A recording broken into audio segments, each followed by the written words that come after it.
Hello everyone, let us start today's lecture. So after discussion of planar transmission lines, now in the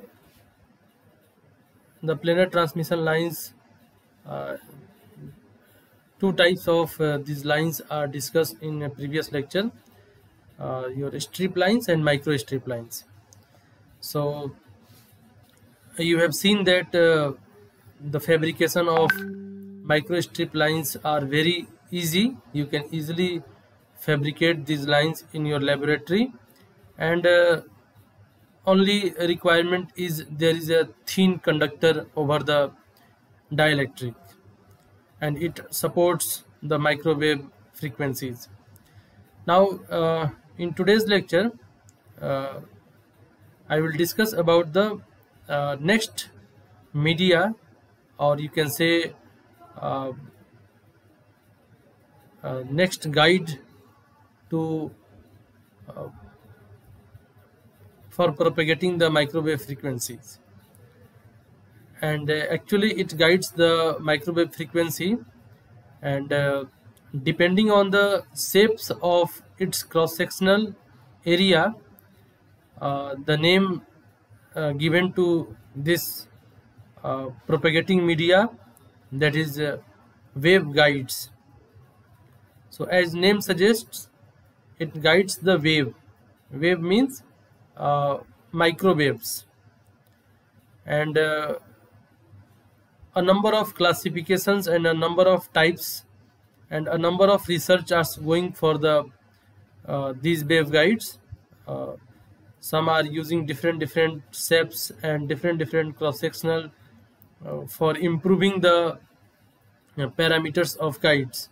However, uh, as per your syllabus, you have to study the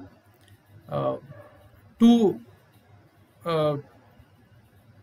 types of waveguides. The first is your rectangular waveguides, and the second is your circular waveguides. Have you studied these waveguides and the equation of waveguides in your electromagnetic subjects? Have you studied or not? Write in comment box, because no. Okay, so I'm going to little bit deep calculations for the these microwave guides, and because these transmission lines and microwave waveguides are very important for your exam as well as the gate preparations. So in final year you can expect a number of questions in gate examinations. So I am planning to expend more than 2 lectures on the waveguides and transmission line, and in last lectures I will take some numerical questions, and the level of the numerical question is up to the gate level. So directly I will take some examples of questions which has already been asked in the previous gate examinations. So then you can feel that after understanding the nature of your transmission line and waveguide, and obviously there is a requirement to remember some formula, you can easily answer the question in gate level examinations. It is very easy to solve the numerical of transmission line and waveguides for the electromagnetic waves. So it's my personal suggestion, you can prepare these two topics at least from the electromagnetic waves for the gate level. So now let us start. The first I want to discuss that how your waveguides are better than the your planar transmission line, because the one advantage with the planar transmission lines, especially with the microstrip lines, that fabrication of microstrip lines is very easy. as well as it can supports in MMIC, that is microwave integrated circuit. So these are the advantages, but obviously some disadvantages are associated with the your planar transmission lines. And on the cost of your you can say on the cost of heavier device, because your waveguides are not lighter as compared to your uh, strip lines and micro strip lines, but it supports a number of advantages for the guiding the microwaves.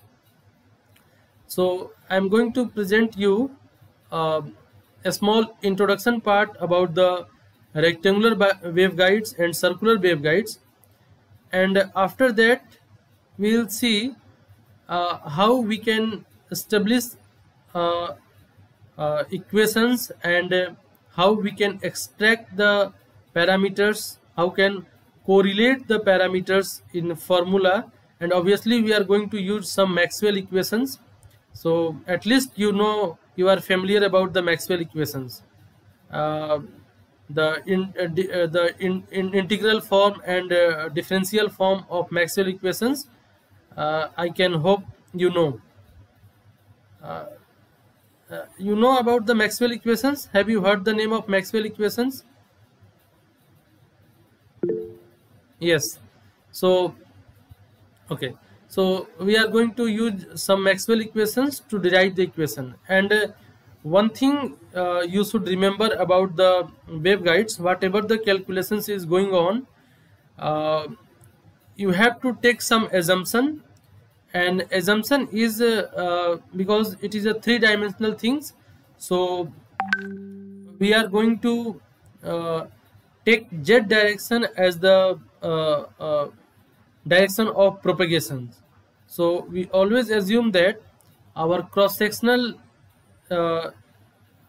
section is in x and y direction, but the propagation is along the z direction for infinite length. So we are assuming the length of waveguide is infinite. However, the cross section is not infinite. It is as you can assume the width is a and the height is b, so it is a cross b. But length is infinite. L tends to infinite, because once you are able to solve the L tends to infinite, you can guide your microwaves for a long distance, and this is the actual advantage of your waveguides, either it is the rectangular waveguide or circular waveguide. And if you have any doubt, you can interrupt me in between the lectures, there is no problem. So I'm going to present one presentation, and after that I will present another presentation for the you can say derivation of correlating formula for the rectangular waveguide and the circular waveguide. Let us see the introductory part.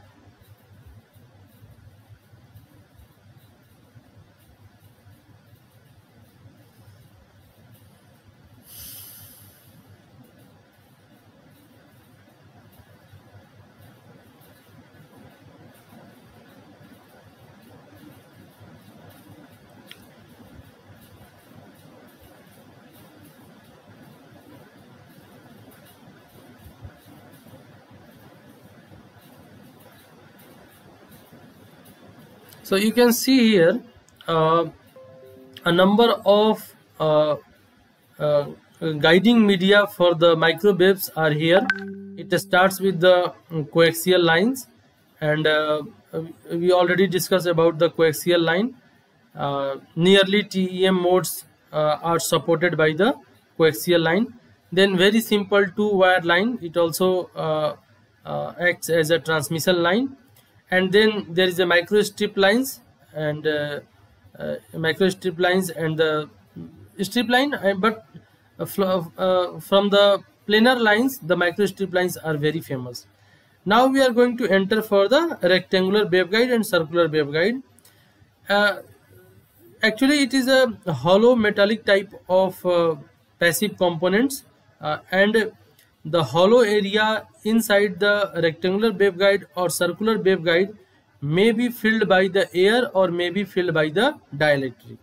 If it is filled by the dielectric, it is called as a dielectric waveguide because it is now not hollow. Some waveguides, some dielectric materials are inserted in the hollow area, but generally in your lab you can see a number of waveguides available which is hollow type. You can see from the one cross-sectional area to the other cross-sectional area clearly. So this type of waveguides are simply called the either rectangular waveguide or circular waveguide.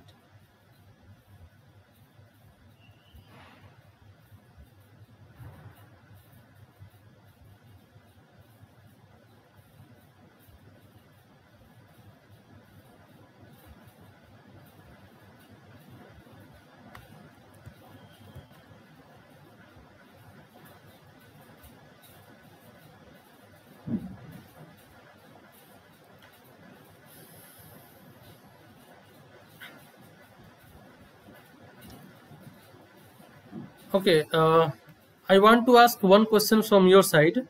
Do you know what is the meaning of modes for the rectangular waveguide and circular waveguide? Different modes supported by waveguides. So can anyone define the modes, or not defining, just are you able to make me understand the meaning of modes? Have you heard the name of modes? No. Dominant mode? No. Okay. So see, actually you don't know about the modes. Okay. Okay. Can you define the skin effect in electromagnetic field? Skin effect. I am writing here skin effect in EMF, electromagnetic field. Do you know the skin effect?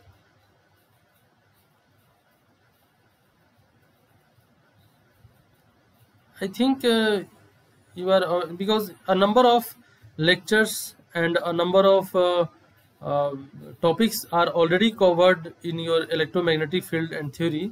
So at least you know about the waveguides and different modes. What do you mean by the modes and skin effect?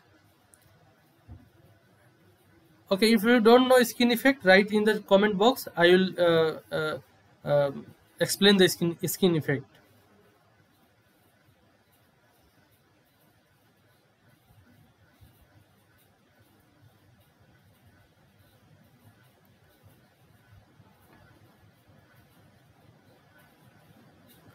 No. Okay.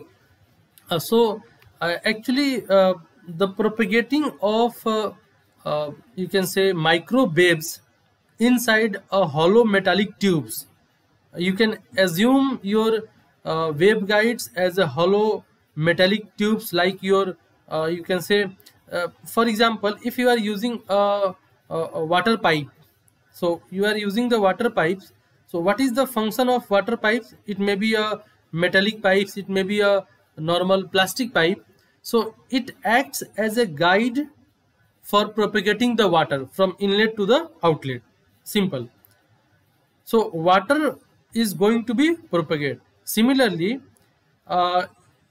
you can resemble your water pipes with the your metallic waveguides, hollow metallic waveguides. Suppose you are using rectangular waveguides and microwave is propagating from the one port to the other port. It means microwave means electromagnetic field, EMF field is propagating. So electromagnetic field is propagating means there is some electric field and some magnetic fields. So you know that magnetic field always propagate in loops form. Loops form means like your circular forms. So where there is a you have to show the magnetic field, you always show about a complete loops, either it is a clockwise or it is the anti-clockwise, depending on the polarity. However, for electric field, you draw a straight electric lines. It is emerging from a particular point and going to the other point in a straight line manner. So electric field always denoted by a line, whereas magnetic field denoted by a loops, complete loops. So propagating a electromagnetic field of obviously of higher frequency, so I am called the microwave frequency, microwave. So propagating of electromagnetic field from one port to the other port by a hollow metallic tubes is called as a propagation of microwave through the waveguides. And the name of waveguides depends on the shapes of the tube. So if your electric field is propagating through the tubes, there is a one properties associated with the hollow sphere and hollow tubes, and it is called the skin effect. Skin effect means if electromagnetic field is propagating through a hollow tubes or inside a hollow sphere, the tendency of electric field, or you can say the tendency of electric field coming at the skin of a sphere, means at the you can say top portions. So if you analyze the current density, you will find that the maximum current density appears at the sphere, that is top of the metallic tubes. Either it is the hollow tubes or it is the filled with dielectric. The maximum current density appears at the surface, and surface is now resembling with the skin, so it is called the skin effect. Skin of the skin is the outer side.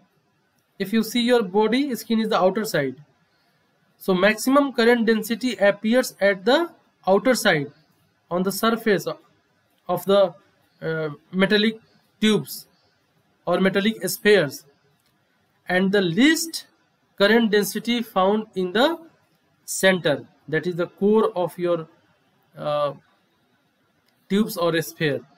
So if there is a hollow type of metallic things, the maximum current density appears at the top, at the skin of the sphere, and it is a natural process.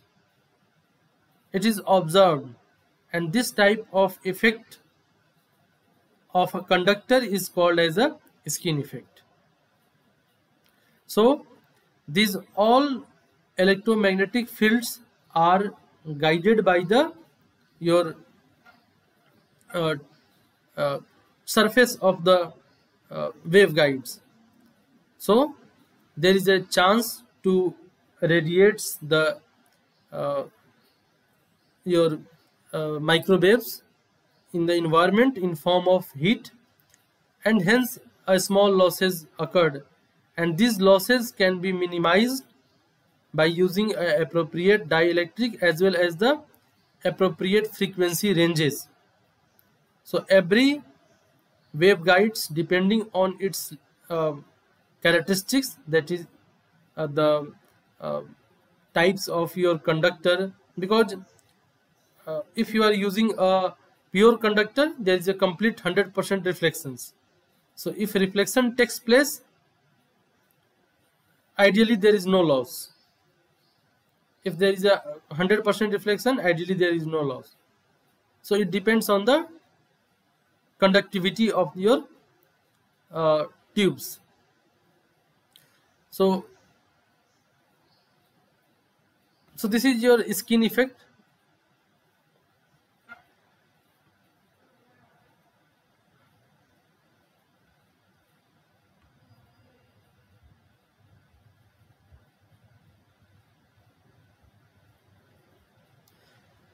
Now see,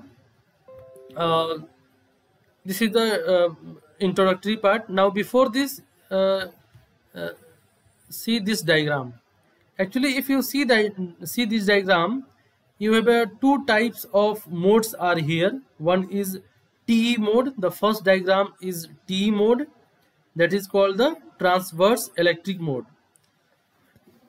So for TE mode, your electric field is always in the line form. Electric field is always in the line form, and magnetic field is always in the loop form. So it is true for the every modes. Either is the transverse electric mode or transverse magnetic mode. So every electric lines in TE mode is always transverse. Means the perpendicular line exists. So if the direction of propagation is z-axis, no electric field is going to be appear along the z-axis. Means your Ez is equal to 0. However, in this z direction, you have a magnetic field Hz. So it can be propagated in this loop manner. Similarly, if you go for the transverse magnetic mode, your Hz is going to be 0 and electric field exists in the z direction. So here you can see the electric field in the circular mode. It is not like that. It is for the end point. But if you analyze the inside, it is a complete straight line. Due to the skin effect, it is going to be bended near the surface of the your waveguides. So you can see here, in a waveguide, energy is transmitted in the form of electromagnetic waves. Electromagnetic waves means electromagnetic field. Whereas in transmission line, it is transmitted in the term of voltage and current. This is the first difference. In transmission line, we always see the V is equal to V plus V minus. That is called the standing wave, and similar for the current. But here the complete electromagnetic waves are going to be propagated. Energy is going to be propagated. So conduction of energy takes place not through the walls, whose function is only to confine this energy, but through the dielectric filling in the waveguide, which is usually air. Air means hollow type of your transmission line. So the wall is the perfect conductor, is only used for guiding the or confining the energy inside the waveguides. But actual transmission takes place through the dielectric or through the air.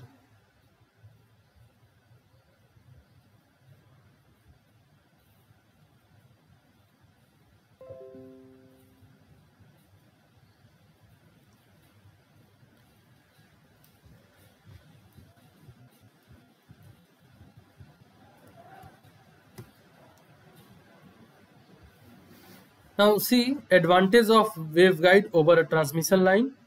In a transmission line, high frequency signals cannot be transmitted. It has a limited capacity, but still it supports up to the 10 gigahertz. No, 30 gigahertz. But and the reason is large mutual induction and length is very high. As well as multiplexing the signals is not possible in transmission line. Multiplexing of signals means you can say mixing of two signals in time domain is called the multiplexing. Flashover is less in case of waveguide. So obviously the losses and flashover are very less. So you can see the next point, minimum loss of power in case of waveguide, because your transmission line, especially with the your microstrip lines, it is an open type of conductor is open, and fringing of electric lines at the edges of this conductor takes place, and it radiates the energy in form of heat. So losses occurs in case of transmission lines more in comparison to the waveguide. Power handling capability is 10 times than coaxial cable. Only disadvantage is fabricating of waveguide in a lab is not possible.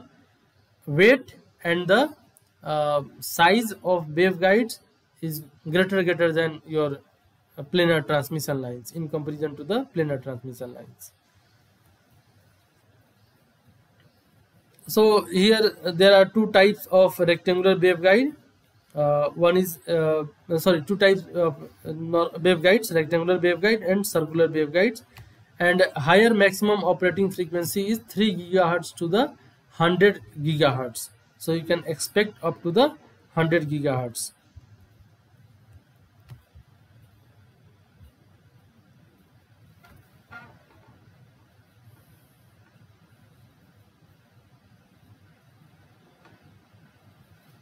So here there is a definition of TE modes, TM modes and TEM modes: transverse electric mode, transverse magnetic mode.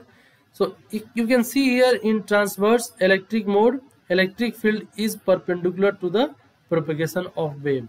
So propagation of wave is always in z direction. So if Ez present there, so Ez is going to be parallel with the propagation of wave, which is not for your TE modes, transverse electric modes. So you can simply say Ez is equal to 0. For TM mode, Hz is equal to 0, and for TEM mode, Ez and Hz both are going to be 0.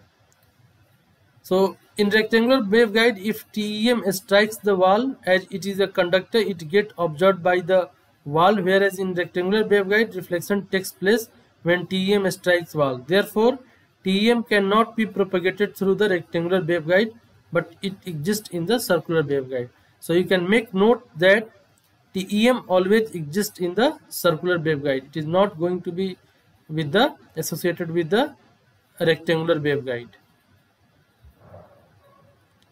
Now, one term always appear in the electromagnetic wave, that is called the dominant mode. So what is the meaning of dominant mode? You can remember that for the transverse electric field, the dominant mode is TE10, while for the transverse magnetic field, that is TM mode, the dominant mode is TM11. So TE10 and this 10 and 11, actually modes are defined. Let us suppose you are operating in TE mode. So it is the transverse electric field, it is true, but it is TEMN type. MN means M is the number of half cycles. You can see here M is the number of half wavelength across waveguide, and N is number of wavelength along the waveguide height. So M is across waveguide, that is the parallel, and N is across the waveguide height. So if M is equal to 1 and N is equal to 0 for transverse electric mode, TE mode, it is called as TE10. If M is equal to 1 and N is equal to 1 for the TM mode, it is called TM11. So TM11 and TE10 is the dominant mode for transverse electric field and transverse magnetic field respectively. And these dominant modes decides by the lowest possible frequencies. So the natural mode of operation for waveguide is called dominant mode, but we cannot find out the natural mode without any parameters. You can say the natural mode is dominant mode, but it is not complete definition. So this mode is the lowest possible frequency that can be propagated in a waveguide. Let us suppose you are using the transverse electric TE mode for the propagation. So you can see that for M is equal to 1 and N is equal to 0, it supports the lowest frequency. Let us suppose you are it is supporting the minimum of 5 GHz frequency. So if you will take any modes apart from the 10, it is going to support after 6 GHz, after 7 GHz, after 8 GHz, and this is also called the cutoff frequency. So every mode has a different cutoff frequency. So for a particular TE mode or TM mode, if the cutoff frequency is lowest, that is called the dominant mode. So the keynote is if the cutoff frequency is lowest for a particular m and n, where m is the number of half wavelength across waveguide and n is the number of half wavelength along the waveguide height. So this is m and n. So for a particular m and n, if you are getting the lowest cutoff frequency, it is called the dominant mode. And when you simulate your rectangular waveguide in your HFSS software, you will see the magnetic field in these circular loops and electric fields in the straight line forms. You can also analyze the lowest cutoff frequency for a different modes, and these different modes can be changed by the changing the dimensions and the permittivity of the electric field, permittivity of the dielectric. So a particular modes has a particular A and B, that is the width and the height, and a particular permittivity that is called the epsilon r, relative permittivity of the dielectric.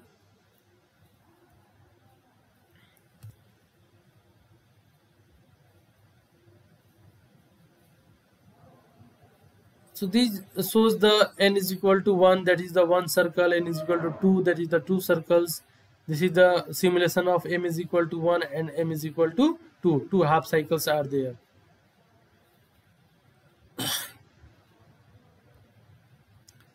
Now it's time to see the some equations for the waveguides. How we can establish the formula for the cutoff frequency and deciding factor of the wave numbers. That is, wave numbers is also related with the m and n.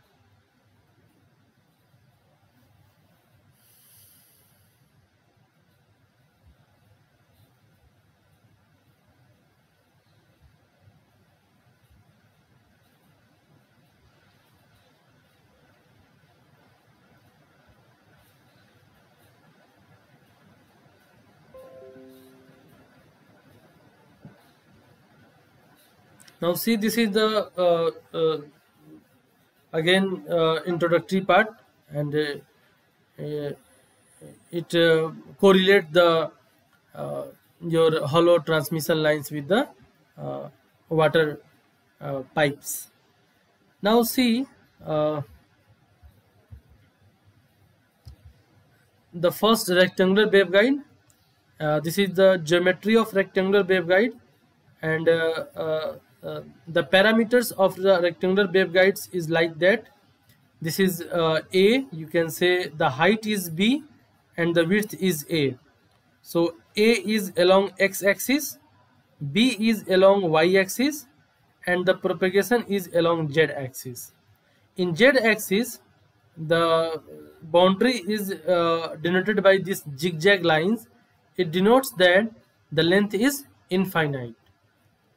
And the nature of dielectric or the air field, you can say there is air because it is given the epsilon and mu. So permittivity and permeability is given for the air. If it is dielectric, it is going to be changed epsilon r and mu r. And then here there is a conductivity is your infinite, and conductivity inside the tube is 0, and at the boundary line it is infinite. So conductivity is equal to infinite means it shows that it is a perfect conductor. So for making the perfect conductor of your copper or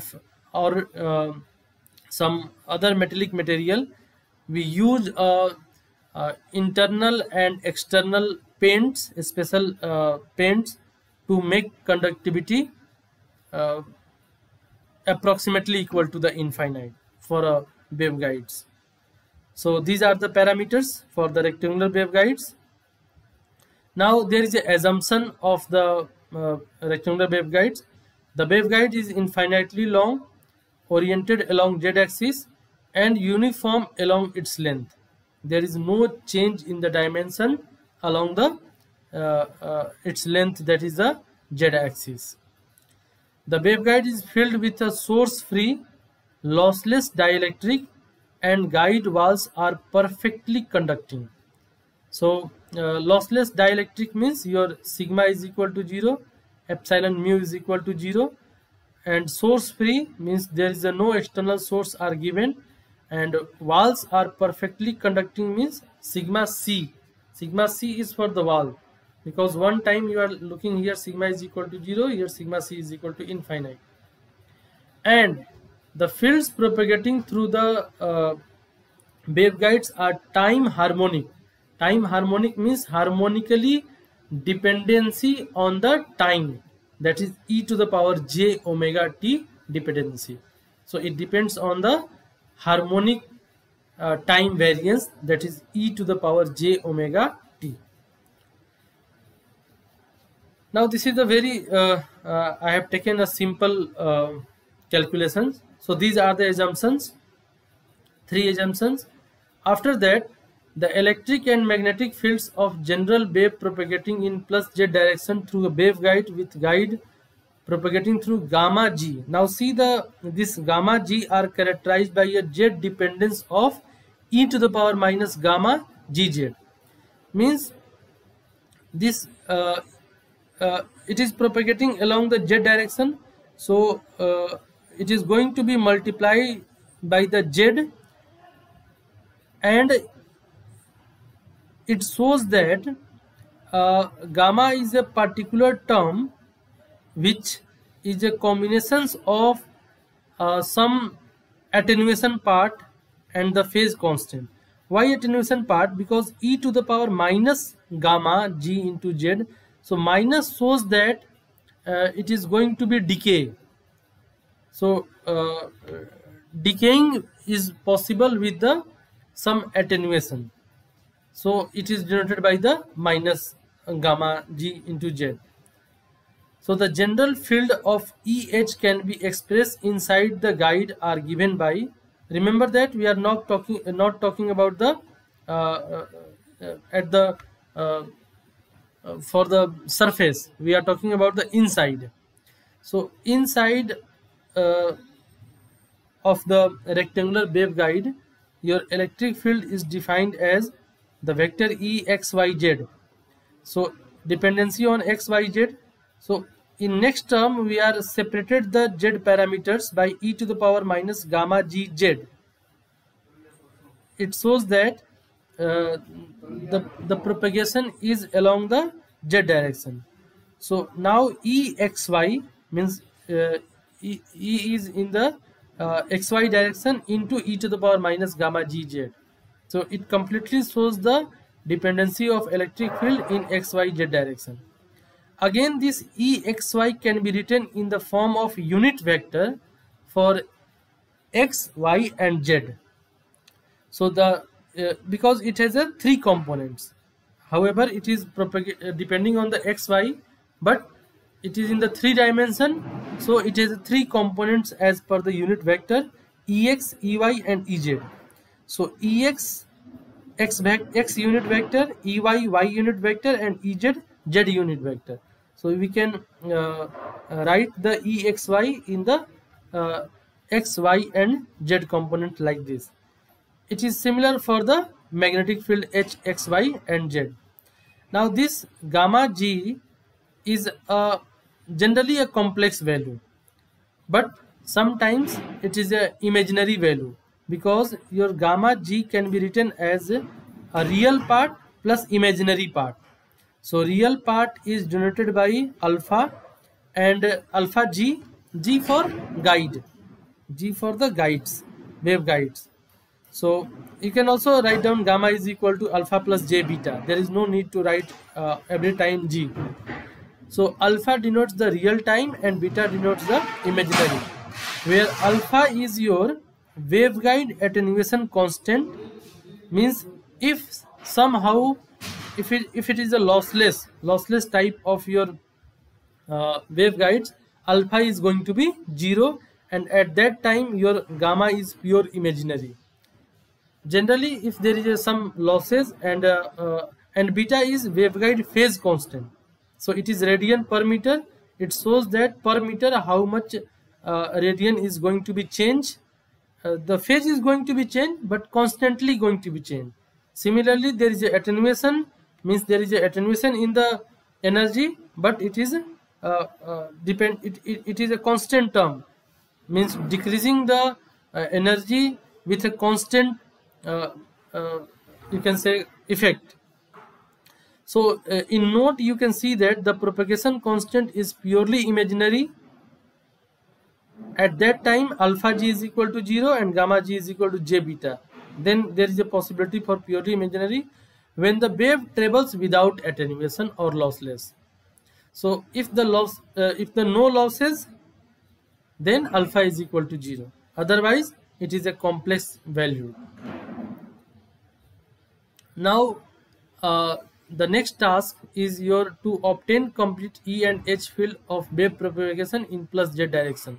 So for finding this wave propagating in plus z direction inside a rectangular waveguide of infinite length, you have to do these 3 tasks.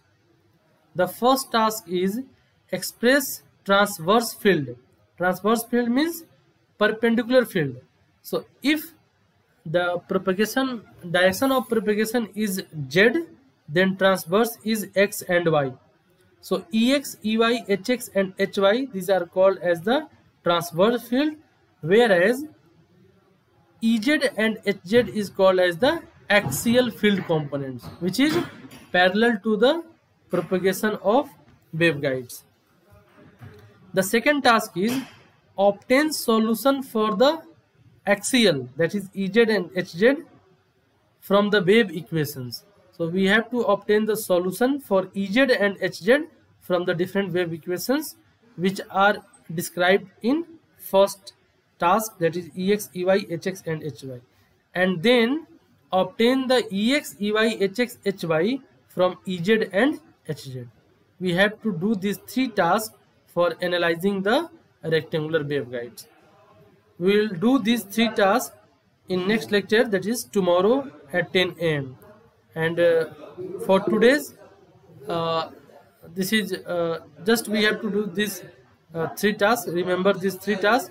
I will start the next lecture from the first task, that is express transverse field components Ex, Ey, Hx, Hy in terms of axial field components Ez and Hz.